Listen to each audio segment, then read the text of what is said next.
ও যুবক ভাইয়েরা, একটু চিন্তা করে দেখো না, তোমার বাবাও হয়তো দেখে না, তোমার মাও হয়তো দেখে না, তোমার ভাইও হয়তো দেখে না, তোমার আত্মীয় স্বজন কেউ হয়তো দেখে না, কিন্তু তুমি কি জানো না, তোমার কেউ হয়তো দেখে না, কিন্তু একজন তিনি দেখেন। তিনি কে? আমার আল্লাহ, যিনি তোমাকে সৃষ্টি করেছেন তিনি তো দেখতেছেন।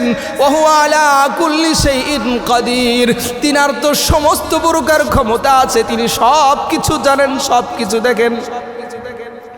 ও বান্দা, এজন্য যুবক ভাইদেরকে বলি, ও আমার যুবক ভাইয়েরা, একটু চিন্তা করে দেখো কোন দিকে অগ্রসর হইতেছ। তুমি যদি এমন করে তোমার জীবনটাকে পরিচালনা করো, জাহান্নাম ছাড়া কোনো উপায় থাকবে না, জাহান্নামের শাস্তি ছাড়া আর কোনো উপায় থাকবে না। এজন্য বলে আসো সাহাবায়ে কেরামের জীবনকে অনুসরণ করি।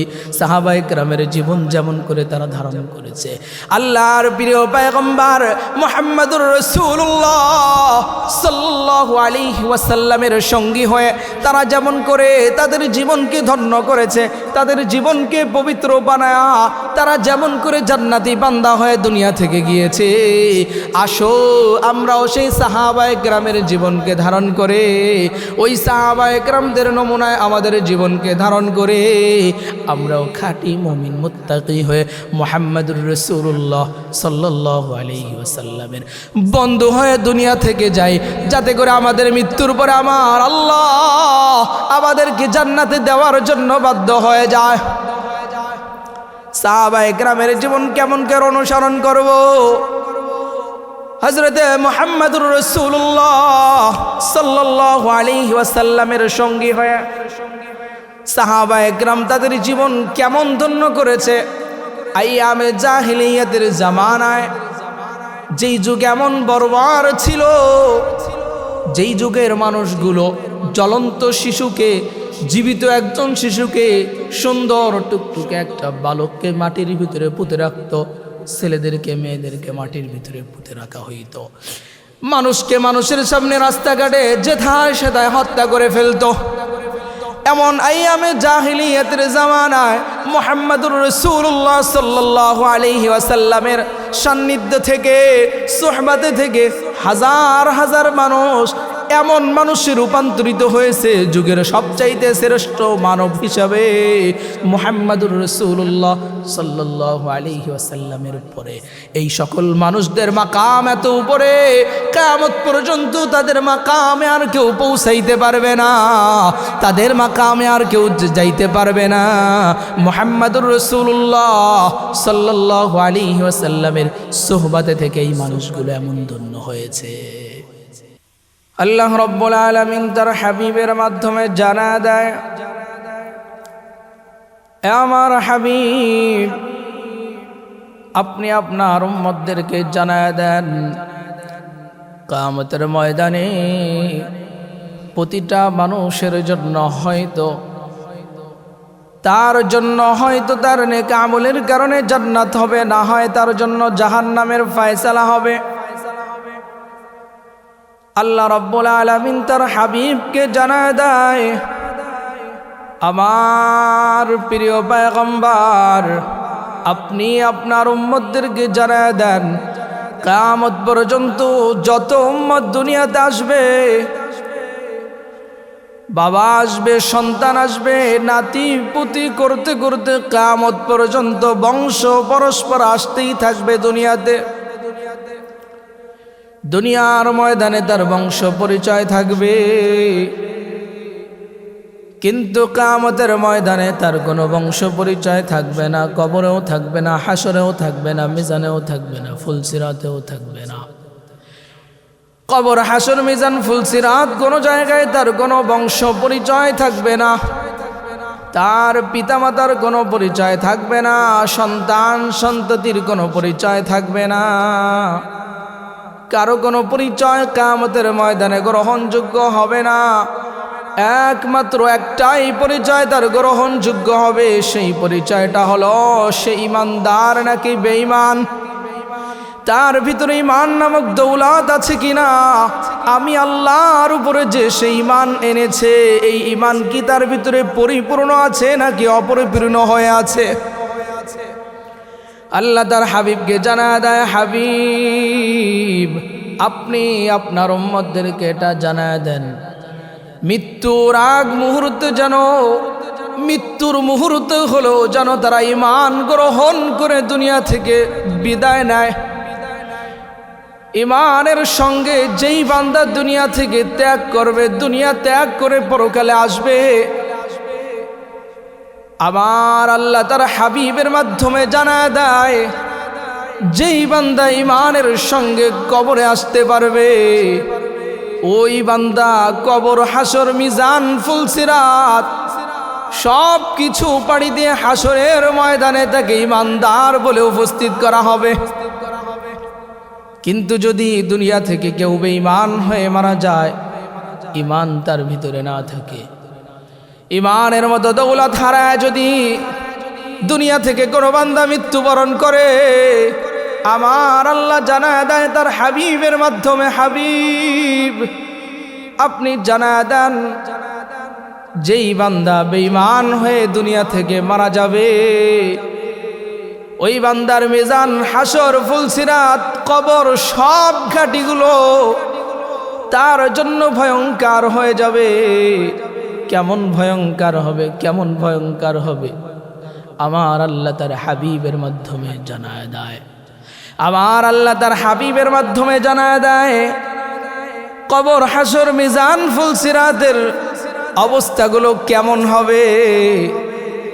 এগুলো বর্ণনা করেও শেষ করা যাবে না। বেঈমানের জন্য অবস্থা কেমন হবে আর ঈমানদারদের জন্য কবর কেমন হবে, হাবিব সাল্লাল্লাহু আলাইহি ওয়াসাল্লামের ভাষ্যর দিকে যদি আমরা লক্ষ্য করি, তার কথার দিকে যদি আমরা অগ্রসর হই, তাহলেই জানতে পারবো কবর, হাসর, মিজান, ফুলসিরাত ঈমানদারের জন্য কেমন হবে, বেঈমানের জন্য কেমন হবে।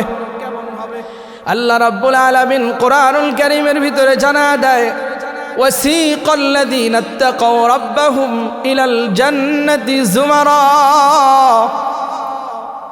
আল্লাহ রাব্বুল আলামিন কোরআনুল কারীমের ভিতরে জানায় দেয়, ওয়াসিকাল্লাযীনা ইত্তাকাউ রাব্বাহুম ইলাল জান্নাতি যুমারা। জান্নাতি বান্দাদেরকে, মুত্তাকি পরহেজগার বান্দাদেরকে কিয়ামতের ময়দানে ডাকতে থাকবে, জান্নাতের দরওয়াজাগুলো ডাকতে থাকবে।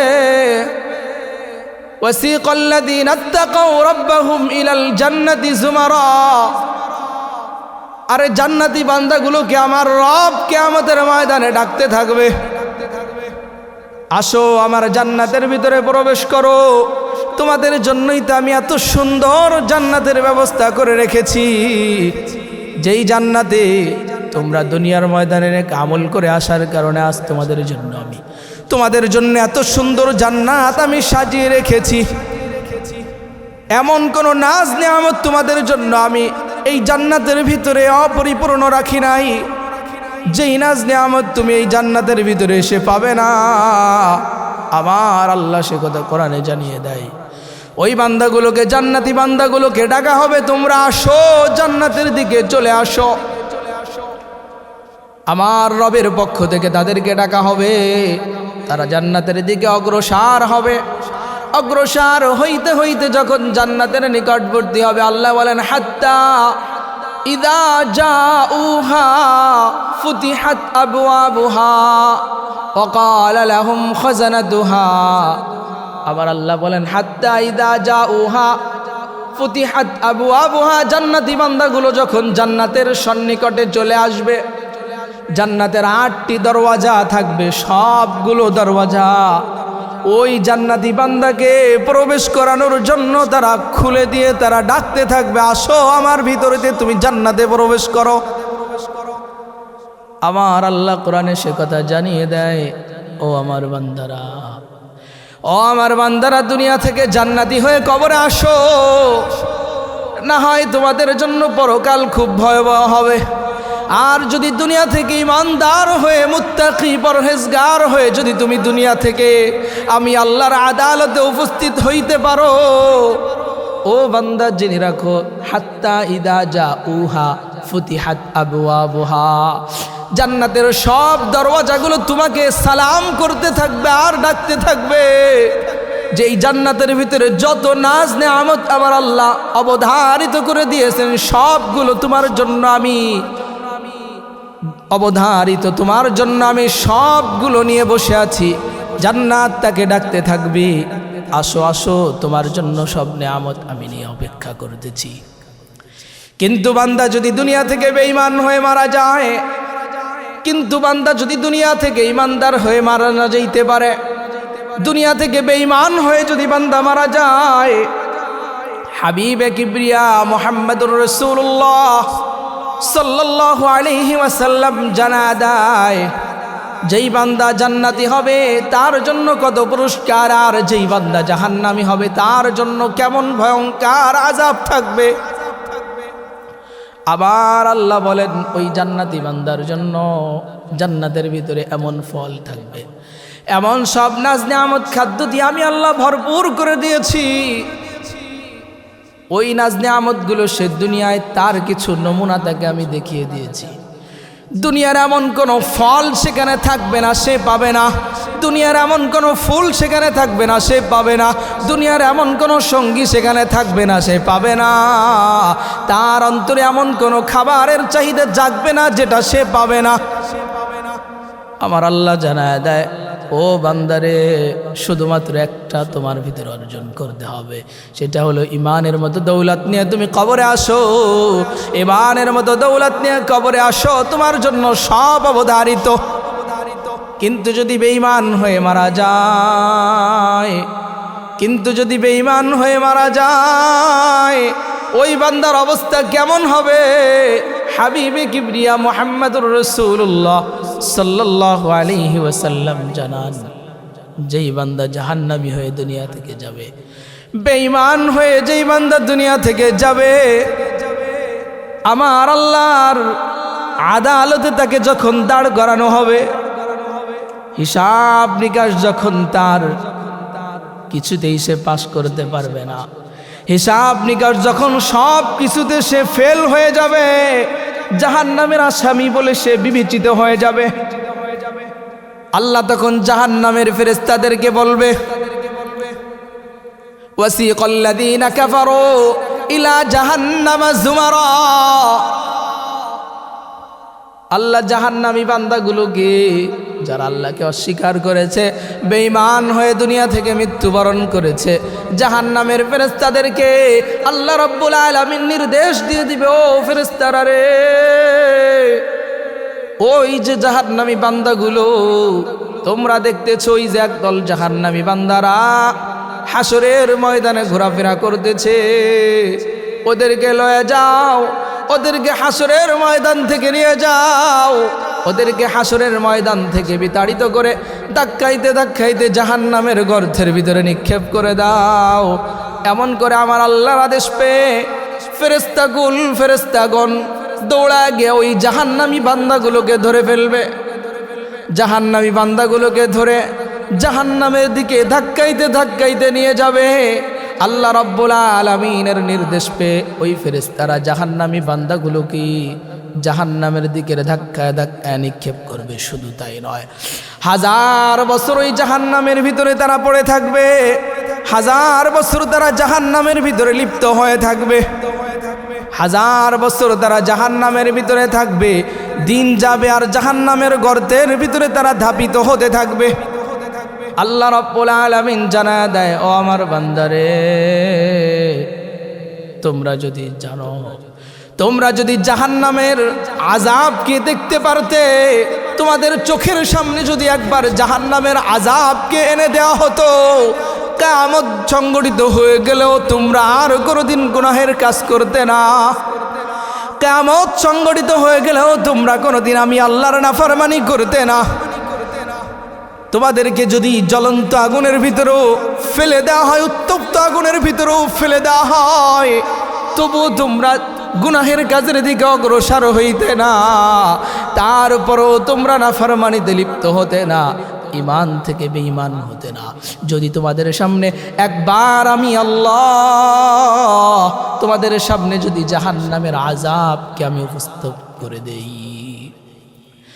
কিন্তু তোমাদের সামনে তো সরাসরি জাহান্নামের আযাবকে উপস্থিত করলে তোমরা দুনিয়ায় সহ্য করতে পারবে না। এজন্য আমি কিছু জাহান্নামের নমুনা তোমাদের সামনে কোরআনের ভিতরে তুলে ধরেছি। বান্দা, ও আমার বান্দারা, সেগুলোর দিকে লক্ষ্য করো, কোরআনের দিকে একটু লক্ষ্য করো, তাহলেই তোমাদের অন্তরের ভিতরে জাহান্নামের ভয় এসে যাবে। তোমাদের অন্তরের ভিতরে জাহান্নামের আযাবের কল্পনা জল্পনা জেগে যাবে। আর ওই জাহান্নামের ভয়ে তুমি দুনিয়ার সব ফায়সা কাজ থেকে বিরত হয়ে যাবে।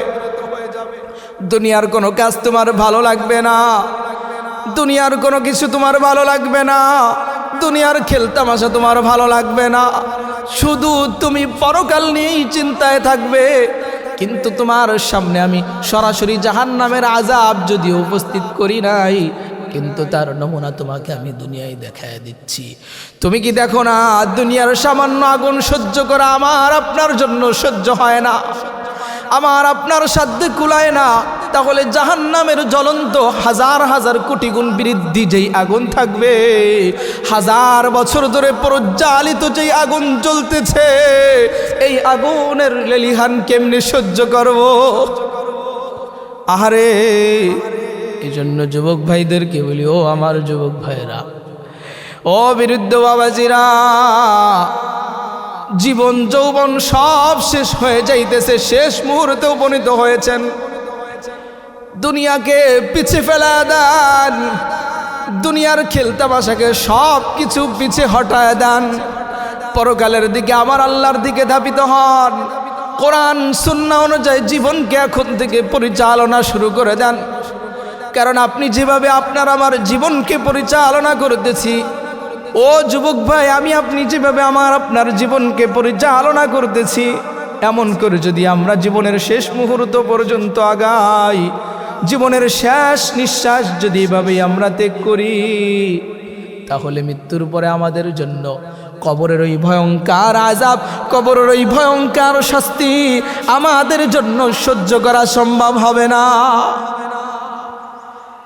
কারণ কবরের আযাব তো এমন হবে, মুহাম্মাদুর রাসূলুল্লাহ সাল্লাল্লাহু আলাইহি ওয়াসাল্লাম জানায় দেয়, বেঈমানের কবরটা এমন হবে, বেঈমানকে যখন কবরের ভিতরে শোয়া দেওয়া হবে, চতুর্দিকের মাটি এসে তাকে চাপ মারতে থাকবে, চতুর্দিকের কবরের মাটি এসে থেকে চাপ মেরে, ডানের মাটি এসে বামের মাটি এসে চাপ দিয়ে এক পাজরের হাড় আর এক পাজরের ভিতরে ঢুকায় দিবে,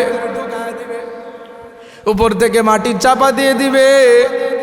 কবরের আযাব যখন শুরু হয়ে যাবে, বান্দাগুলো চিৎকার মেরে আল্লাহকে বলতে থাকবে, আল্লাহ, এমন আযাব তুমি আমাদেরকে দিবে, দুনিয়া থেকে যদি জানতে পারতাম। এমন আযাব তুমি আমাদেরকে দিবে, দুনিয়া থেকে যদি জানতাম, তোমার নাফরমানি করে দুনিয়া থেকে আসতাম না। এমন শাস্তি তুমি দিবে, যদি দুনিয়া থেকে একবার চোখে দেখতাম, তাহলে আর তোমার নাফরমানি করতাম না। আল্লাহর কাছে রোনাজারি করতে থাকবে, আল্লাহ, এখন স্বচক্ষে তোমার আযাব দেখতেছি, এখন আমার উপরে তোমার আযাব পতিত হইতেছে, তুমি আমাকে একটু দুনিয়ায় যাওয়ার সুযোগ করে দাও, তুমি আমাকে একটু রেহাই দিয়ে দাও, কবরের আযাব থেকে তুমি আমাকে একটু বাঁচায় দাও। আল্লাহ বলবে, বান্দারে, দুনিয়া থেকে একবার আসা হলে আর দুনিয়ায় ফেরত পাঠানো হয় না। দুনিয়া থেকে যখন একবার তোমাকে মৃত্যু ঘটায়া কবরে নিয়ে আসা হয়েছে, এখন আর তোমাকে দুনিয়ায় পাঠানো হবে না। এজন্য যুবক ভাইরা রে, আল্লাহর দিকে ধাবিত হও, কোরআনের দিকে ধাবিত হও।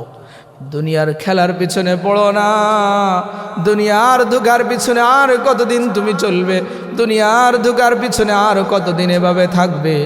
একটু চিন্তা করে দেখো না, আজকে যদি তোমার মৃত্যু হয়ে যায়, কালকে একদিন হয়ে যাবে।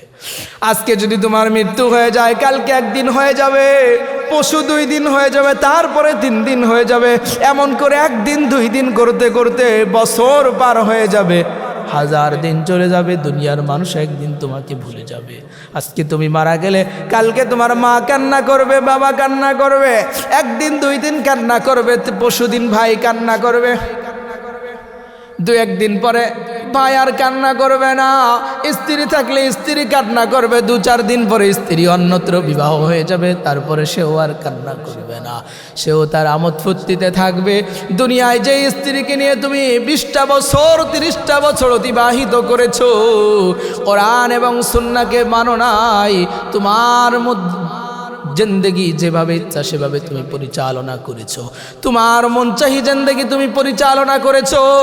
আজকে দেখো তুমি মৃত্যুবরণ করেছো, তোমার স্ত্রী অন্যত্র বিবাহ হয়ে গিয়েছে, সে তোমার কথা একটু চিন্তাও করে না, 2 দিন 4 দিন কান্না করে সে অন্যত্র বিবাহ হয়ে এখন সে তার নতুন জীবনের পরিচালনায় আছে। কিন্তু তোমার কবরের অবস্থাটা কেমন হইতেছে? তুমি যেই সন্তানের জন্য, যেই পিতামাতার জন্য, যেই ভাইয়ের জন্য, যেই স্ত্রীর জন্য তুমি দুনিয়ায় গুনাহের মোহে লিপ্ত থেকে হালাল হারামের কোনো ধার ধারণাই, আল্লাহর ইবাদতের কোনো ধার ধারণাই, নামাজ রোজার কোনো ধার ধারণাই, নামাজ রক্ত চলে গেছে, তুমি তোমার দুনিয়ার কাজে ব্যস্ত ছিলে, নামাজের সময় চলে গিয়েছে, তারপরেও তুমি তোমার ব্যবসা বাণিজ্য নিয়ে লিপ্ত ছিলে, তোমার নামাজের সময় চলে গিয়েছে, তারপরেও তুমি তোমার দুনিয়ার খেল তামাশায় মগ্ন ছিলে।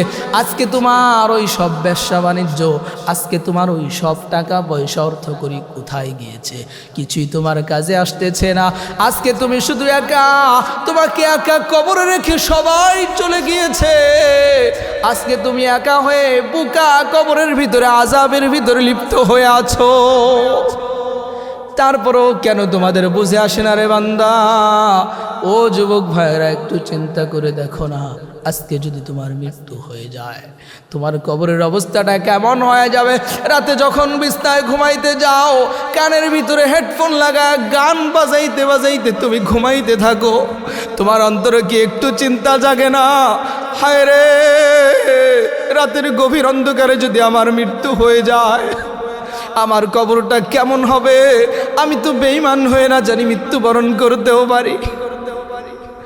আজকে মুসলমান হয়ে আমার আল্লাহ আমাকে দুনিয়ায় চলাইতেছে, ফেরাইতেছে, খাওয়াইতেছে, কিন্তু রাতের গভীর অন্ধকারে আমি গুনাহের কাজ করে যখন বিছানায় ঘুমায় যাই, দুনিয়ার কেউ আমাকে কিছুই বলতে পারে না। আমি গুনাহ করতেছি আমার রুমের ভিতরে, আমার নির্জন কামরায় আমি মোবাইলে ছবি দেখতেছি, মোবাইলে বিভিন্ন গুনাহের কাজ করতেছি। ও যুবক ভাইয়েরা, একটু চিন্তা করে দেখো না, তোমার বাবাও হয়তো দেখে না, তোমার মাও হয়তো দেখে না, তোমার ভাইও হয়তো দেখে না, তোমার আত্মীয় স্বজন কেউ হয়তো দেখে না, কিন্তু তুমি কি জানো না, তোমার কেউ হয়তো দেখে না, কিন্তু একজন তিনি দেখেন। তিনি কে? আমার আল্লাহ, যিনি তোমাকে সৃষ্টি করেছেন, তিনি তো দেখতেছেন। ওহু আলা কুল্লি শাইইন কাদির, তিনার তো সমস্ত প্রকার ক্ষমতা আছে, তিনি সব কিছু জানেন, সব কিছু দেখেন। ও বান্দা, এজন্য যুবক ভাইদেরকে বলি, ও আমার যুবক ভাইয়েরা, একটু চিন্তা করে দেখো কোন দিকে অগ্রসর হইতেছ। তুমি যদি এমন করে তোমার জীবনটাকে পরিচালনা করো, জাহান্নাম ছাড়া কোনো উপায় থাকবে না, জাহান্নামের শাস্তি ছাড়া আর কোনো উপায় থাকবে না। এজন্য বলে আসো, সাহাবায়ে কেরামের জীবনকে অনুসরণ করি। সাহাবায়ে কেরামের জীবন যেমন করে তারা ধারণ করেছে, আল্লাহর প্রিয় পয়গম্বর মুহাম্মদুর রাসূলুল্লাহ সাল্লাল্লাহু আলাইহি ওয়াসাল্লামের সঙ্গী হয়ে তারা যেমন করে তাদের জীবনকে ধন্য করেছে, তাদের জীবনকে পবিত্র বানায়া তারা যেমন করে জান্নাতি বান্দা হয়ে দুনিয়া থেকে গিয়েছে, আসো আমরাও সেই সাহাবায়ে কেরামের জীবনকে ধারণ করে, ওই সাহাবায়ে কেরামদের নমুনায় আমাদের জীবনকে ধারণ করে আমরাও খাঁটি মুমিন মুত্তাকি হয়ে মুহাম্মদুর রাসূলুল্লাহ সাল্লাল্লাহু আলাইহি ওয়াসাল্লামের বন্ধু হয়ে দুনিয়া থেকে যাই, যাতে করে আমাদের মৃত্যুর পরে আমার আল্লাহ আমাদেরকে জান্নাতে দেওয়ার জন্য বাধ্য হয়ে যায়। সাহাবায়ে কেরামের জীবন কেমন করে অনুসরণ করব? হযরতে মুহাম্মদুর রাসূলুল্লাহ সাল্লাল্লাহু আলাইহি ওয়াসাল্লামের সঙ্গী হয়ে সাহাবা একরাম তাদের জীবন কেমন ধন্য করেছে। আইয়ামে জাহিলিয়াতের জামানায় যেই যুগ এমন বর্বর ছিল, যেই যুগের মানুষগুলো জ্বলন্ত শিশুকে, জীবিত একজন শিশুকে, সুন্দর টুকটুকে একটা বালককে মাটির ভিতরে পুঁতে রাখত, ছেলেদেরকে মেয়েদেরকে মাটির ভিতরে পুঁতে রাখা হইত, মানুষকে মানুষের সামনে রাস্তাঘাটে যেথায় সেথায় হত্যা করে ফেলতো। এমন আইয়ামে জাহিলিয়াতের জামানায় মুহাম্মদুর রাসূলুল্লাহ সাল্লাল্লাহু আলাইহি ওয়াসাল্লামের সান্নিধ্য থেকে, সুহবাতে থেকে হাজার হাজার মানুষ এমন মানুষে রূপান্তরিত হয়েছে, যুগের সবচাইতে শ্রেষ্ঠ মানব হিসাবে মুহাম্মদুর রাসূলুল্লাহ সাল্লাল্লাহু আলাইহি ওয়াসাল্লামের উপরে।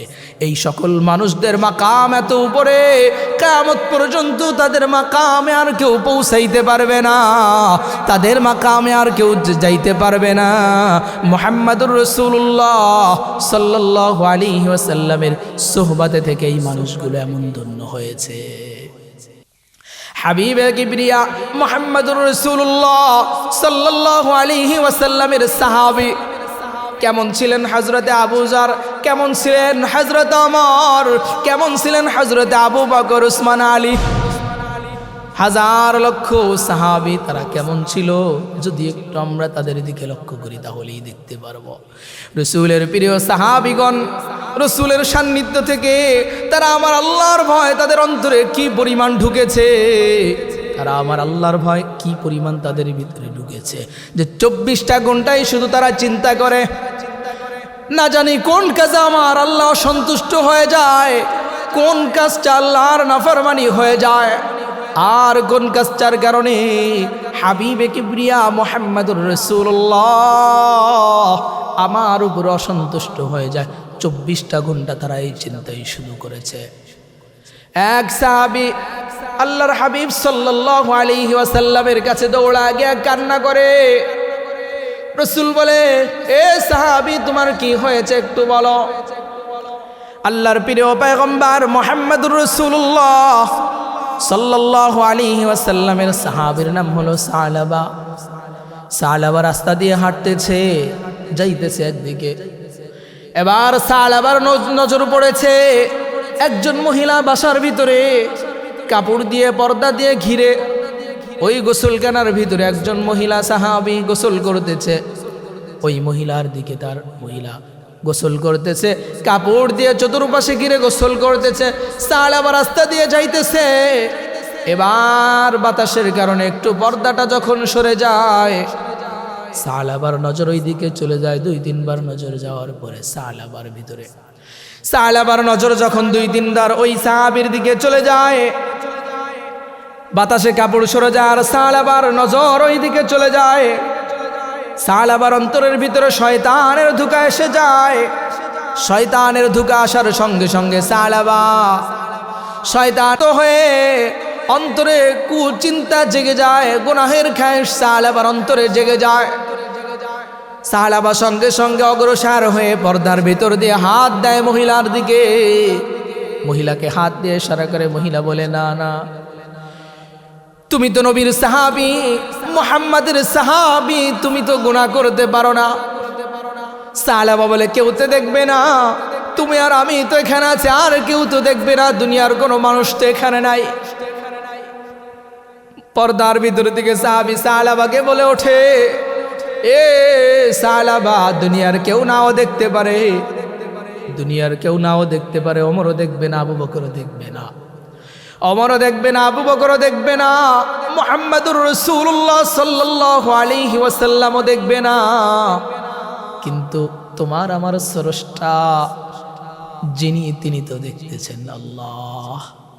দুনিয়ার কেউ দেখুক চাই না দেখুক, আমার স্রষ্টা, তোমার স্রষ্টা খালেক আল্লাহ, তিনি তো দেখতেছেন তুমি আমি কি করতেছি, তোমার আমার অন্তরের ভিতরে কোন জিতনা জেগে যায়, তিনি তো দেখতেছেন। সালাবার সঙ্গে সঙ্গে চিন্তা ফিরে গিয়েছে, হায় হায়, আমি তো গুনাহগার হয়ে গিয়েছি। দুনিয়ার কেউ যদিও না দেখে, আমার আল্লাহ তো দেখতেছে। সালাবার সঙ্গে সঙ্গে অনুশোচনা জেগে যায়, হায় আমি তো গুনাহগার হয়ে মৃত্যুবরণ করব। এখন যদি আমার মৃত্যু হয়ে যায় আমি তো গুনাহগার হয়ে যাব। আমি তো গুনাহগার হয়ে মৃত্যুবরণ করতে চাই না। সাহাবা সঙ্গে সঙ্গে মুহাম্মাদুর রাসূলুল্লাহ সাল্লাল্লাহু আলাইহি ওয়াসাল্লামের দরবারের দিকে দৌড়ায়। আর অন্তরে ভারাক্রান্ত হৃদয় নিয়ে হায়, আমি তো গুনাহগার হয়ে গিয়েছি, নাফরমান হয়ে গিয়েছি। আবার এই গুনাহ তওবা না হওয়া পর্যন্ত যদি আমি মৃত্যুবরণ করে ফেলি, তওবা হওয়ার আগেই যদি আমার মৃত্যু এসে যায়, আল্লাহর আদালতে আমি নাফরমান হয়ে কেমনে দাঁড়াইব? মুহাম্মাদুর রাসূলুল্লাহ সাল্লাল্লাহু আলাইহি ওয়াসাল্লামের কাছে কেমনে দাঁড়াইব? সাহাবা মুহাম্মাদুর রাসূলুল্লাহ সাল্লাল্লাহু আলাইহি ওয়াসাল্লামের মুহাম্মাদুর রাসূলুল্লাহ সাল্লাল্লাহু আলাইহি ওয়াসাল্লামের দরবারের দিকে দৌড়ায়, গিয়ে কান্না করতে বলছে, ইয়া রাসূলুল্লাহ, ইয়া রাসূলুল্লাহ, আমি গুনাহ করে ফেলেছি, আমি গুনাহগার, আমি গুনাহগার, আমি গুনাহ করে ফেলেছি। আল্লাহর হাবিব বলে, না না, আমার সাহাবী তো নাফরমানি করতে পারে না। সাহাবা বলে, ইয়া রাসূলুল্লাহ, আমি গুনাহ করে ফেলেছি, আপনি আমাকে তওবা পড়ায় দেন, আপনি আমাকে তওবা পড়ায় দেন। আল্লাহর প্রিয় পয়গম্বর মুহাম্মাদুর রাসূলুল্লাহ সাল্লাল্লাহু আলাইহি ওয়াসাল্লাম সাহাবাকে তওবা পড়ায় দেয়। সাহাবা মুহাম্মাদুর রাসূলুল্লাহ সাল্লাল্লাহু আলাইহি ওয়াসাল্লামের দরবারে গিয়ে তওবা নিয়ে, এই যে সাহাবার ভিতরে যে অনুশোচনা সঙ্গে সঙ্গে জেগে গিয়েছে, হায় আমি তো গুনাহ করে ফেলেছি, আমার তো তওবা ছাড়া কোনো মাপ নাই। মুহাম্মাদুর রাসূলুল্লাহ সাল্লাল্লাহু আলাইহি ওয়াসাল্লামের দরবারে দৌড়ায় যায়। এই যে অনুশোচনা নিয়ে যে দৌড়ায় যায়, ও যুবক ভাইদেরকে আমি এখান থেকে বলতে চাই, জীবনে তো অনেক গুনাহ করে ফেলেছি, অভাব নাই, নিজেও জানি না, বলতেও পারবো না, হিসাবও নাই, হিসাব করতেও পারবো না। জীবনের প্রতিটা রঞ্জে রঞ্জে শুধু আমাদের গুনাহ আর গুনাহ।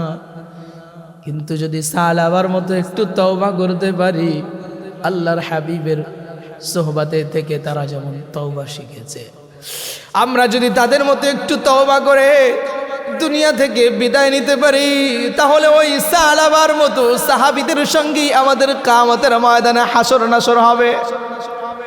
মুহাম্মাদুর রাসূলুল্লাহ সাল্লাল্লাহু আলাইহি ওয়াসাল্লামের বন্ধুদের কাতারে আমরা শামিল হয়ে যাইতে পারবো যদি মুহাম্মাদের মতো তওবা করে, মুহাম্মাদের সাহাবীদের মতো তওবা নিয়ে আমরা যাইতে পারি। মুহাম্মাদুর রাসূলুল্লাহ সাল্লাল্লাহু আলাইহি ওয়াসাল্লামের মহিলা সাহাবীরাও কেমন ছিলেন, তাদের তওবাও বা কেমন ছিল? গুনাহ করে ফেলেছে, জীবনভর গুনাহ করেছে। যখন অনুশোচনা জেগেছে, যেই মুহূর্তে অন্তরে আল্লাহর ভয় ঢুকেছে, ওই মুহূর্তে থেকে তওবা না হওয়া পর্যন্ত তারা আর বিচলিত থামাইতে পারে নাই। তওবা না হওয়া পর্যন্ত তার অন্তরটা শুধু বিচলিত হয়ে যায়, হায় না জানি কখন মৃত্যু এসে যায় আর বেঈমান হয়ে মারা যায়, এই চিন্তাই শুধু ঘুরঘুর করেছে। আল্লাহর প্রিয় পয়গম্বরের এক সাহাবী আল্লাহর হাবিবের দরবারে গিয়ে উপস্থিত হয়ে অভিযোগ করে, ইয়া রাসূলুল্লাহ, ইয়া রাসূলুল্লাহ, আমি তো শয়তানের প্ররোচনায় জিনা করে ফেলেছি, আমি তো শয়তানের প্ররোচনা অপকর্ম করে ফেলেছি। রাসূল কোনোভাবেই গ্রহণ করে না, না না না, আমার কোনো সাহাবী জিনাও করতে পারে না, শয়তানের প্ররোচনা অপকর্ম করতে পারে না। সাহাবী আল্লাহর হাবিবের দরবারে বারবার বলতেছি, ইয়া রাসূলুল্লাহ, আমার স্বামী বাহিরে থাকার কারণে আমি শয়তানের প্ররোচনায় পড়ে আমি জিনাহে লিপ্ত হয়ে গিয়েছি। রাসূল বলেন, না না না, আমার সাহাবী কখনোই জিনাহের ভিতরে লিপ্ত হইতে পারে না। সাহাবী তারপরও রাসূলকে বলে, ইয়া রাসূলুল্লাহ, না, আমি গুনাহ করে ফেলেছি, আপনি আমাকে তওবা পড়ায় পবিত্র করে দেন। আল্লাহর প্রিয় পয়গম্বর এমন করে ৩-৪ বার বলার পরে যখন দেখে না সত্যই সে জিনা করেছে। শরীয়তের বিধান হলো 3 বার স্বীকারোক্তি নিতে হবে। ওই ব্যক্তিকে রাসূল 3 বার বিধি অনুযায়ী 3 বার জিজ্ঞাসা করেন, তারপরে যখন সে একই কথা বলে আমি জিনা করেছি, রাসূল তখন বলেন তাহলে যাও, তোমাকে পরবর্তীতে পবিত্র করা হবে। ওই মহিলা শুধু তাই বলে না, বলে ইয়া রাসূলুল্লাহ, আমি শুধু অপকর্মে লিপ্ত হই নাই, আমার জিনার কারণে আমার পেটের ভিতরে একটা সন্তান এসে গিয়েছে, আমি হামেলা গর্ভবতী হয়ে গিয়েছি। ইয়া রাসূলুল্লাহ, আপনি আমাকে পবিত্র করে দিন। আমি কিয়ামতের ময়দানে জিনাকার হয়ে আল্লাহর আদালতে উঠতে চাই না। কিয়ামতের ময়দানে আমি জিনাকার হয়ে আল্লাহর আদালতে উঠতে চাই না। আপনি আমাকে পবিত্র করে দুনিয়া থেকে ইমানদার বানায় মৃত্যুবরণ করার রাস্তা খালি ক্লিয়ার করে দেন। দুনিয়া থেকে ইমানদার হয়ে মৃত্যুবরণ করার রাস্তাকে আপনি আমার জন্য সহজ করে দেন। এজন্য যুবক ভাইদেরকে বলি, ভাই গুনাহ করে ফেলতে পারেন, যখনই আপনি অনুশোচনা জাগবে এই মুহূর্তেই তওবা করে ফেলান। কারণ গুনাহের খায়েশ তো আমার অন্তরেও আছে, আপনার অন্তরেও আছে। 24 ঘন্টা তো আমাদের অন্তরে শয়তান লেগে আছে, আমাদের পিছনে 24 ঘন্টা শয়তান লেগে আমাদেরকে গুনাহের দিকে শুধু প্ররোচনা দিতেই থাকে। শয়তানের প্ররোচনায় গুনাহ হয়ে যাইতে পারে। আল্লাহ রাব্বুল আলামিন আমাদেরকে গুনাহের চাহিদা দিয়েও জীবিত জীবন দিয়েছেন, গুনাহের চাহিদা দিয়েই দুনিয়াতে পাঠিয়েছেন। বান্দা গুনাহ করবে, আল্লাহর কাছে এটা অস্বাভাবিক কিছু নয়, এটা স্বাভাবিক বিষয়। কিন্তু বান্দা গুনাহ করে তওবা করবে, আমার আল্লাহ এটাই তার চাওয়ার, এটাই তার পাওয়া বান্দাদের থেকে। আল্লাহ চান বান্দা গুনাহ করবে, যখনই অনুশোচনা জাগবে তখনই সে তওবা করে আমি আল্লাহর খাঁটি মুত্তাকি বান্দা হয়ে যাবে। এবার ওই মহিলাকে আল্লাহর হাবিব বলে দেয়, যাও যাও যাও, আজকে তোমাকে পবিত্র করা হবে না, তুমি যেহেতু হামেলা গর্ভবতী হয়ে গিয়েছো। আজকে যদি তোমাকে আমি বিচার করে দুনিয়া থেকে বিদায় করিয়ে দেই, দুনিয়া থেকে যদি তোমাকে আজকে আমি বিদায় করে দেই, তুমি হয়তো নাফরমানি করেছো, কিন্তু তোমার এই গর্ভধারণের যে শিশুটা আছে, এই শিশুটা, এই সন্তানটা তো কোনো অপকর্ম করে নাই, ও তো আল্লাহর দরবারে নিষ্পাপ, ওর তো কোনো গুনাহ নাই। আজকে যদি তোমাকে আমি শাস্তি দেই, তোমাকে যদি আমি পবিত্র করতে যাই, ওই সন্তানটাকেও দুনিয়া থেকে বিতাড়িত করতে হবে, ওই শিশুটাও মারা যাবে। অতএব আজকে তোমাকে আমি শাস্তিও দিতে পারবো না, পবিত্রও করতে পারবো না। যাও, যখন তোমার এই সন্তান দুনিয়াতে ভূমিষ্ঠ হবে, তুমি আমার দরবারে আসবে, তোমাকে তখন আমি পবিত্র করে দিব। আল্লাহর হাবিবের কথা অনুযায়ী মহিলা ভারাক্রান্ত হৃদয় নিয়ে, কান্না জড়িত কণ্ঠ নিয়ে আল্লাহর হাবিবের দরবার থেকে বাড়ির দিকে চলে যায়। বাড়ির দিকে যাওয়ার পরে কিছুদিন পরে সন্তান যখন ভূমিষ্ঠ হয়, সন্তান যখন ভূমিষ্ঠ হয়ে দুনিয়ার ময়দানে পা রাখেন, দুনিয়ার ময়দানে সন্তান এসে যায়, সঙ্গে সঙ্গে ওই মহিলা ওই ছোট্ট নাবালক শিশুকে কোলের ভিতরে করে মুহাম্মাদুর রাসূলুল্লাহ সাল্লাল্লাহু আলাইহি ওয়াসাল্লামের দরবারে এসে উপস্থিত হয়ে যায়। ইয়া রাসূলুল্লাহ,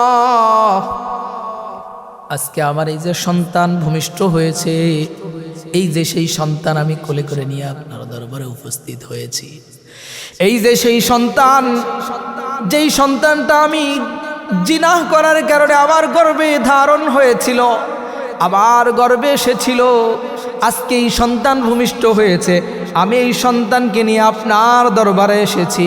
ইয়া রাসূলুল্লাহ, আপনি আমাকে পবিত্র করে দিন, আপনি আমাকে নাফরমানদের কাতার থেকে, জিনাকারের কাতার থেকে আমার নামটা মুছে দিন। মুহাম্মাদুর রাসূলুল্লাহ সাল্লাল্লাহু আলাইহি ওয়াসাল্লাম মহিলাকে ডাক দিয়ে বলে, তোমার সন্তান কি বুকের দুধ ছাড়া অন্য কিছু খাইতে পারে কিনা? মহিলা বলে, না না না, আমার সন্তান আর কিছু খাইতে পারে না। বলে, সদ্যমাত্র ভূমিষ্ঠ হয়েছে। মুহাম্মাদুর রাসূলুল্লাহ সাল্লাল্লাহু আলাইহি ওয়াসাল্লাম বলে, এ আমার সাহাবী, আমি তোমাকে কেমনে করে আজকে পবিত্র করব? তোমাকে আমি জিনাহকার থেকে মুক্ত করে আনবো। কেমনে করে আমি আনবো? আজকে যদি তোমাকে আমি শাস্তি দেই, পবিত্র করতে যাই, তোমাকে আজকে দুনিয়া থেকে বিতাড়িত করে দিলে এই সন্তানটাও তোমার শোকে, মায়ের শোকে দুনিয়া ত্যাগ করবে। অতএব যাও যাও, যখন তোমার এই ছোট্ট শিশুটা দুনিয়ার বাহ্যিক খানা খাবার খাইতে পারবে, দুনিয়ার রিজিক সে মুখে দিয়ে খাইতে পারবে, এমন মুহূর্তে তুমি আমার দরবারে আসবে, তখন তোমাকে আমি পবিত্র করে দেব। যাও, চলে যাও। সাহাবী আবারও ভারাক্রান্ত হৃদয় নিয়ে, কান্না জড়িত কণ্ঠ নিয়ে মুহাম্মাদুর রাসূলুল্লাহ সাল্লাল্লাহু আলাইহি ওয়াসাল্লামের দরবার থেকে বাড়ির দিকে চলে যায়। কিছুদিন পরে সন্তানকে দ্রুত দুনিয়াবি খানা খাওয়াইতে শিখায়।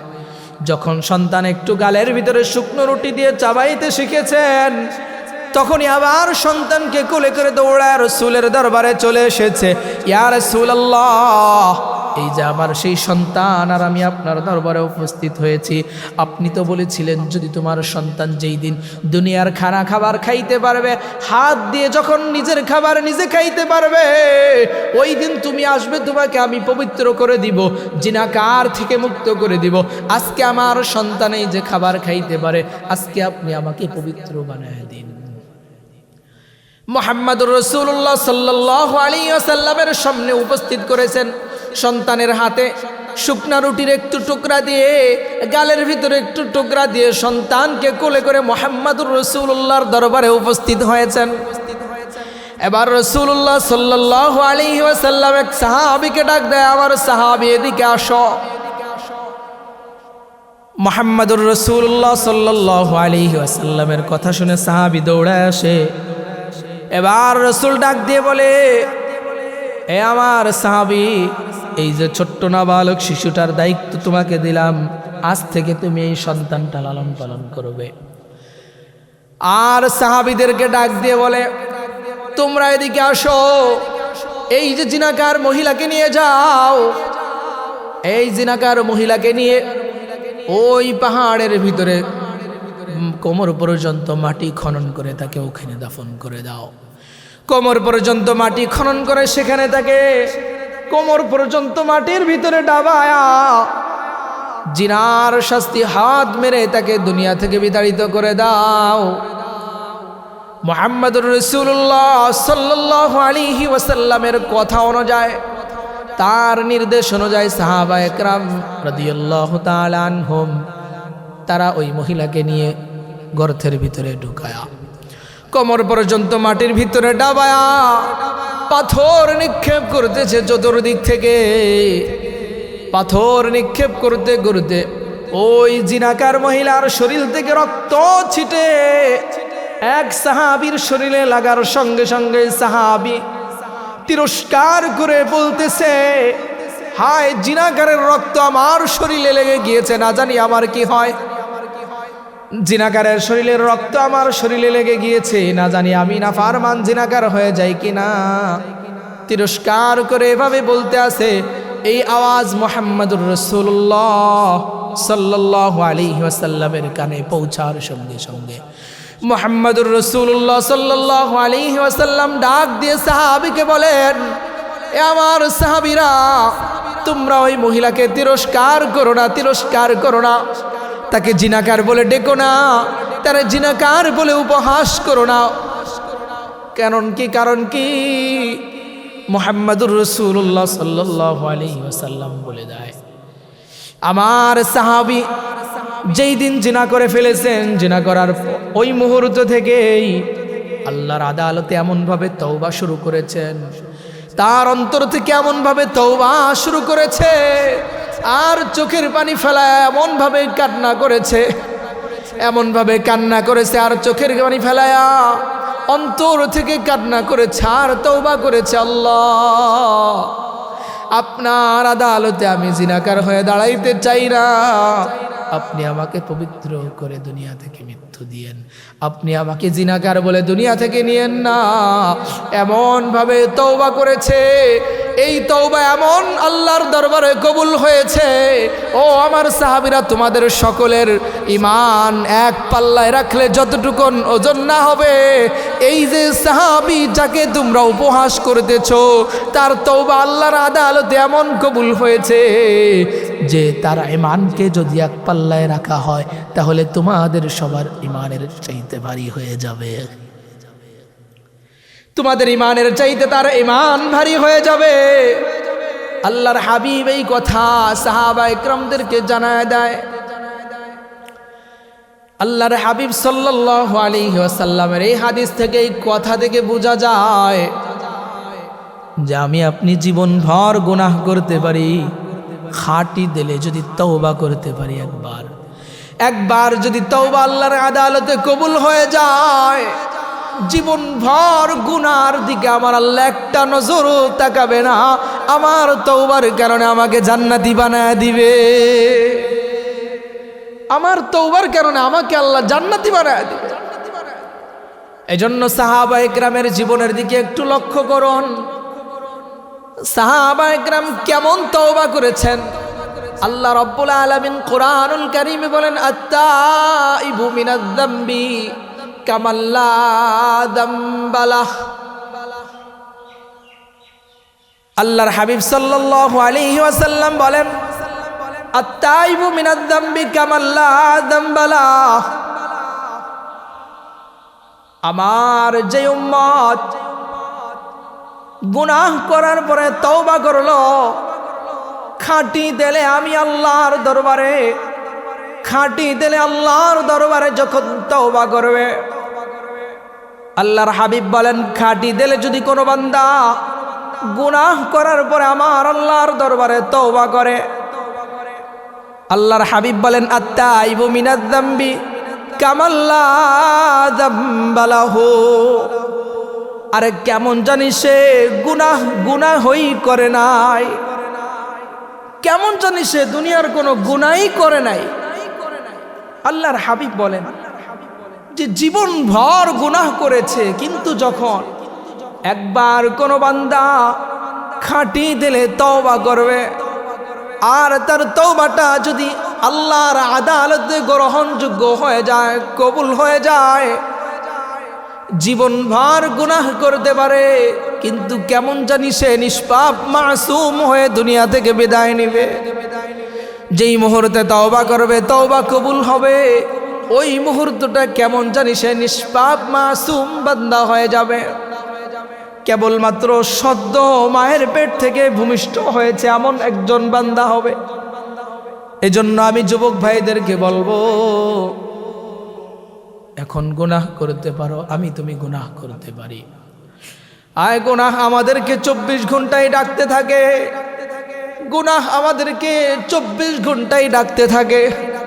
কিন্তু যদি আল্লাহর দিকে ভয় করে, আল্লাহর দিকে একটু মোতাবজ্জো হই, চোখ দুইটা বন্ধ করে যদি একটু চিন্তা করে দেখি, হায় রে দুনিয়ার পিছনে তো আমি পড়ে আছি, আমার অবস্থাটা কি হবে, তাহলেই আমার ভিতরে অনুশোচনা জেগে যাবে।